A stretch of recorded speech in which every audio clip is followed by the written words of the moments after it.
बिस्मिल्लाहिर्रहमानिर्रहीम। अस्सलाम वालेकुम। मैं हूं आपका मेजबान साजिद गुंदल। आज 15 जनवरी है, साल 2022। सुप्रीम कोर्ट बार एसोसिएशन की नवाज शरीफ को बचाने की रिट पर एतजाज एहसन फट पड़े हैं। शहबाज शरीफ मनी लॉन्ड्रिंग केस के अंदर मियां मंशा के गिर्द भी घेरा तंग होने जा रहा है। कराची से गिरफ्तार दहशतगर्द के तलखा खेज इंकशाफात सामने आए हैं। इन तीनों खबरों की डिटेल आज की वीडियो में मैं आपके सामने रखने जा रहा हूं। हमारी सिक्योरिटी फोर्सेस, इंटेलिजेंस एजेंसीज के बड़े बड़े कारनामे होते हैं। दहशत गर्दों को किस तरह वो किनारे लगा रहे होते हैं, खुफिया ऑपरेशन हो रहे होते हैं। चूंकि पाकिस्तान के अंदर सियासी खबरों की भरमार होती है कि नवाज शरीफ की डील हो रही है, नहीं हो रही, वो लंदन से आ रहा है, नहीं आ रहा। शहबाज शरीफ जो है वो छुप कर मुलाकातें कर रहे हैं, या उनको किसने देखा है, या हुकूमत किस तरह नाकाम हो रही है और रात को गिर रही है लेकिन सुबह वही हुकूमत होती है। तो इस तरह की खबरें इतनी होती हैं कि उन पर गुफ्तगू फिर की जाती है। चूंकि इलेक्ट्रॉनिक मीडिया के अंदर वो डिस्कशन होती है, इसलिए हमें भी उन्हीं चीजों को आपके सामने रखना पड़ता है। लेकिन आप यकीन मानिए कि हमारे जो एजेंसीज हैं, हमारी सिक्योरिटी फोर्सेस के नौजवान है, पुलिस है, सीटीडी है, स्पेशल ब्रांच है, आईएसआई है, आईबी है, मिलिट्री इंटेलिजेंस है, तो वो तमाम एजेंसीज बड़े जबरदस्त तरीके से परफॉर्मेंस दे रही होती है। पाकिस्तान के अंदर जो अमन है, नजरियाती सरहदें हों या इलाकाई सरहदें हों, उनकी किस तरह हिफाजत होती है।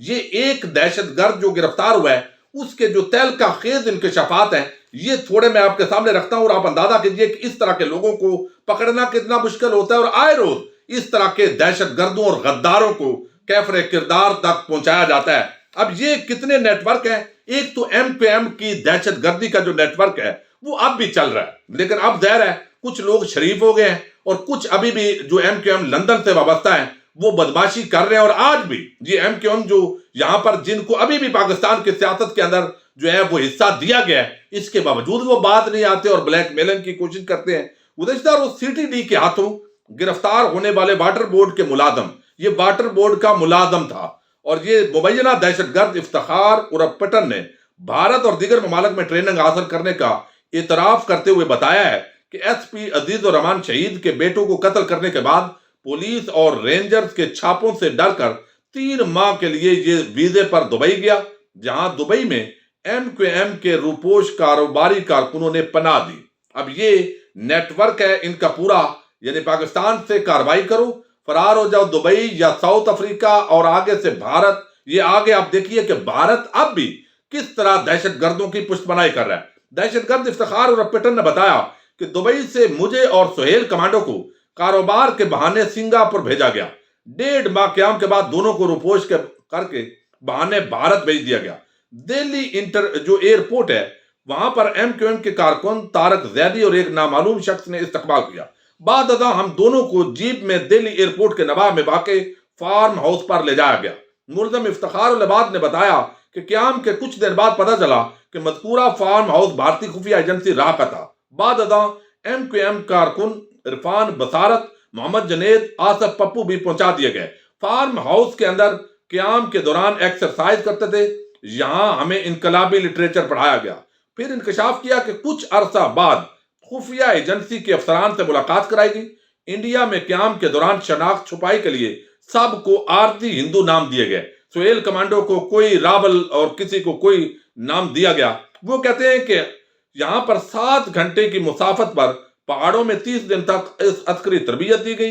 अलीम नूर, सुहेल कमांडो, इरफान बसारत, आरफ पप्पू, जुनेद को बारूद की तरबियत दी गई। और फिर हमने गिरफ्तारी, वो कहते हैं कि 3 टीमें, 2-2 कारकुनों की 3 टीमें बनाई गई थी यहाँ पर। और फिर हमने आकर यहाँ आफाक अहमद, कुछ लोगों को टारगेट करना था और यहाँ हमने टारगेट कुछ किए और ये दहशतगर्द गिरफ्तार हुआ। और अब ये इंकशाफात हुए और इतने खुफिया ऑपरेशन होते हैं जो हमारी एजेंसी जो है वो बिल्कुल हमारे सामने नहीं आता, लेकिन इस तरह के दहशतगर्दों के नेटवर्क को पकड़ रहे हैं। तो हमें उन तमाम अपने शोहदा को और पाकिस्तान की मौजूदा जो सिक्योरिटी एजेंसी जिस तरीके से काम कर रही हैं उनको जरूर सलाम पेश करना चाहिए। और जो लोग उनके खिलाफ आए रोज प्रोपेगेंडा कर रहे हैं और करते हैं, उनको भी लगाम जो है वो जरूर खींचनी चाहिए। अब इस हवाले से आपको इल्म है कि सुप्रीम कोर्ट बार एसोसिएशन एक अगले हफ्ते के अंदर रिट दायर करने जा रही है और एक दरखास्त देने जा रही है कि ये जो आर्टिकल 62(1)(f) है, इसके तहत जो आपने न्यायालय की है और न्यायालय करते हैं, ये ताहयात नहीं है, बल्कि इसको 5 साल के लिए उसी टेन्योर के लिए रखना चाहिए। और हवाले इसके अंदर कुरान और सुन्नत के भी दिए गए हैं कि यानी तौबा का दरवाजा जो है वो अल्लाह ताला भी खोलता है, तो इसका असल मकसद नवाज शरीफ को फायदा देना है। और सुप्रीम कोर्ट बार एसोसिएशन के जो सदर हैं एहसन भून एडवोकेट, वो इस दरखास्त को ले जा रहे हैं सुप्रीम कोर्ट ऑफ पाकिस्तान के बिहाफ पर पर्सनल भी। और ये दरखास्त जो मतन तैयार कर लिया गया है उसके अंदर आप कई मरतबा सुन चुके हैं कि क्या दलाइल दिए गए हैं। अब इस मौके पर जो एतजाज हसन है उनकी भी राय ये है कि इसको ताहयात नाअहली नहीं बनती और नहीं होनी चाहिए, लेकिन इसके बावजूद वो कहते हैं कि ये जो सुप्रीम कोर्ट बार एसोसिएशन और वकला का इन नवाज शरीफ और इनके हक में खड़ा होना है ये दुरुस्त नहीं है। एक तो वो कहते हैं कि नवाज शरीफ जो है उनकी ऑलरेडी इन्वेस्टमेंट है और वो शरीफ फार्मूला है, एक मियाँ शरीफ फार्मूला ये है कि जो रिटायर्ड होते हैं जज या जर्नैल उनको आम जिम्मेदारियां दो ताकि जो हाजिर सरबत है उनके जेहन में भी जाए कि ये वो नवाज शरीफ और उनका खानदान है जो रिटायर होने के बाद भी ख्याल रखता है। तो इसलिए पहले ही उनके दिमाग में धाक बैठेगी, वो आपके हक में फैसला देंगे, फिर डील भी मिलती है। वो कहते हैं ये मियाँ शरीफ फार्मूला जो है ये चलाया जा रहा है और उसके अंदर रफीक तारड़ से लेकर कितने जो ऐसे लोग हैं, किसी को सेनेटर बनाया गया, किसी को पीसीबी का चेयरमैन बनाया गया, किसी को जो है वो कोई ओहदा दिया गया, नवाजा जाता रहा। अब जो है वो कहते हैं कि ये बहरहाल सुप्रीम कोर्ट बार एसोसिएशन के जो सदर हैं या इस बॉडी का जाना नवाज शरीफ के हक में ये एक प्रॉक्सी वार है नून लीग की, इसके अंदर नहीं जाना चाहिए। वो कहते हैं कि अगर सुप्रीम कोर्ट बार एसोसिएशन अगर इनफरादी मामलात में पड़ जाए तो अपना मकाम घटाएगी। उन्होंने कहा कि मैं यहां किसी शख्सियत के हवाले से नहीं कह रहा, ये मूव किसी भी इनफरादी शख्सियत के हवाले से नहीं किया जाना चाहिए। एतजाज हसन कहते हैं कि सुप्रीम कोर्ट बार एसोसिएशन के सदर कह रहे हैं कि वो पिटीशन मूव करेंगे, अपना एक व्यू है उनका, वो आजाद है, उनके पीछे रेक्ट वोटर से इत्तफाक नहीं करता हूं, क्योंकि सुप्रीम कोर्ट बार एसोसिएशन को किसी एक शख्सियत या दो असहाब के मामले में नहीं आना चाहिए। जब कोई सियासतदान नायल होता है तो वो उसे खुद चैलेंज करने का हक रखता है।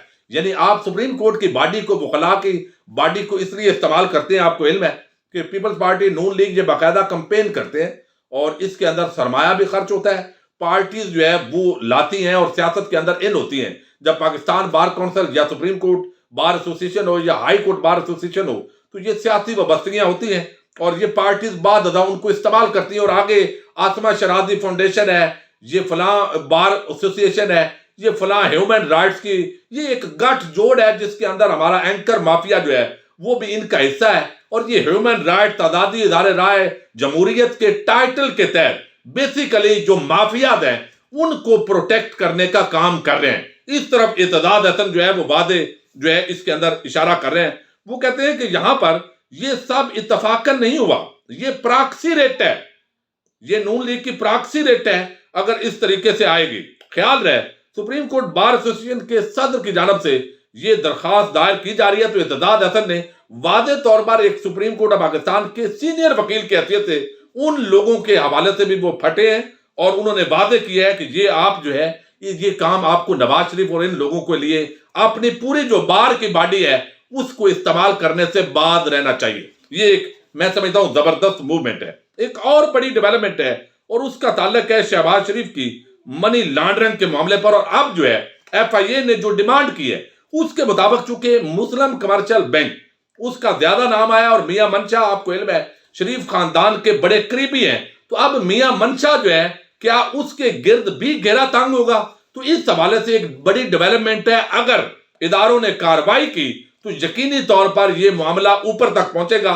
क्योंकि ये जो टीटीज का मामला है मैंने कल भी आपके सामने रखा था कि कोई भी जब आप बैंक से ट्रांजैक्शन करते हैं, खास तौर पर किसी बंदे को आप जो है अपना चेक साइन करके दे रहे हैं, आजकल तो 3 लाख रुपए अगर आप लें 2 लाख भी तो बैंक वाले आपको फोन करते हैं कि जनाब ये चेक वाकई आपका है, आपने साइन किए हुए हैं, यही कहीं चोरी तो नहीं हुआ, इसको पैसे दे दें या ना दें, ये हदायत है। और इससे कबल भी चले ये तो अभी हुआ है, लेकिन इससे कबल भी जब बड़ी ट्रांजैक्शन होती थी करोड़ों के अंदर अरबों के अंदर, तो ये एक बड़ी ट्रांजैक्शन है और बैंक पहले उन लोगों से पूछते थे। अब सवाल ये पैदा हुआ कि ये टीटीज जो अरबों रुपए के अंदर इधर उधर होते रहे मामलात, शहबाज शरीफ, अहमदा शहबाज, सलमान शहबाज, ये कैसे मुमकिन है कि जो बड़े लेवल के बैंक्स हैं वो मिले हुए ना हो। चूंकि बैंकर्स जो हैं जो वहां पर मौजूद थे وہ ان سے یہ معاملہ اوپر لیول کا ہے.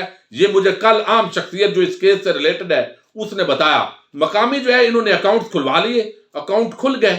اب وہ بینکر جو ہے ان کو نکال دیا گیا کہ ان کا قصور نہیں ہے, جو وہاں کیشیئر تھا, مینیجر تھا, وہ ان کا آؤٹ کیا تاکہ یہ کیس جو ہے یہ یہاں سے بینکنگ کوڈ سے نکل کر اب اینٹی کرپشن کوڈ کے اندر پہنچ گیا ہے. لیکن اس کے ساتھ ہی ایک سفارش کی گئی ہے, وہ میں آپ کے سامنے رکھتا ہوں, اور یہ ایف آئی اے نے اس کی سفارش کی ہے. کل بھی میں نے آپ کو تھوڑی سی اس کی ڈیٹیل رکھی تھی. اب اس کے اندر ایف آئی اے رپورٹ کے مطابق منی لانڈرنگ کے ماسٹر مائنڈ مرکزی ملزمان ہیں. مرکزی ملزمان کون ہیں؟ یہ شہباز شریف, حمزہ شہباز, سلمان شہباز. بے نامی بینک اکاؤنٹ سے شہباز اور حمزہ شہباز نے منی لانڈرنگ کی ہے. رپورٹ میں ایف آئی اے نے بے نامی اکاؤنٹ سے منی لانڈرنگ نجی بینکوں کی ناکامی قرار دی ہے. کہا گیا ہے کہ منی لانڈرنگ کے لیے بے نامی اکاؤنٹس کا استعمال نہ روکنا بینکوں کی واضح ناکامی ہے. متعلقہ بینک اسٹیٹ بینک اور اینٹی منی لانڈرنگ ریگولیشنز پر عمل نہیں کرا سکے.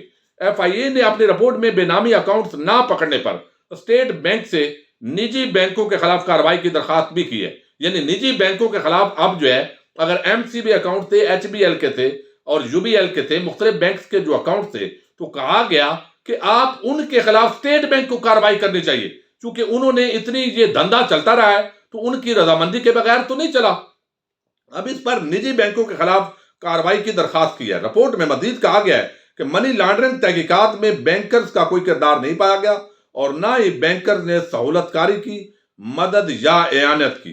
ایف آئی اے نے رپورٹ میں لکھا کہ شہباز, حمزہ شہباز سمیت ملزمان کے خلاف 16 ارب کی منی لانڈرنگ کا چلان تیار ہے, اور لیکن اگر یہ جو متعلقہ عدالت ہے وہاں پر یہ چلان سبمٹ کیا جائے گا تو یہ ایک بڑی ڈیولپمنٹ ہوگی. اور اگر اس پر آتا ہے تو میاں منشا جو ہے اس کے خلاف بھی یہ کارروائی ہونے جا رہی ہے. اور میں سمجھتا ہوں اگر اس طرح بڑے لوگوں کے خلاف واقعی اس ملک میں کارروائی کا آغاز ہو تو یہ ایک بہت ہی انہونی بات ہوگی.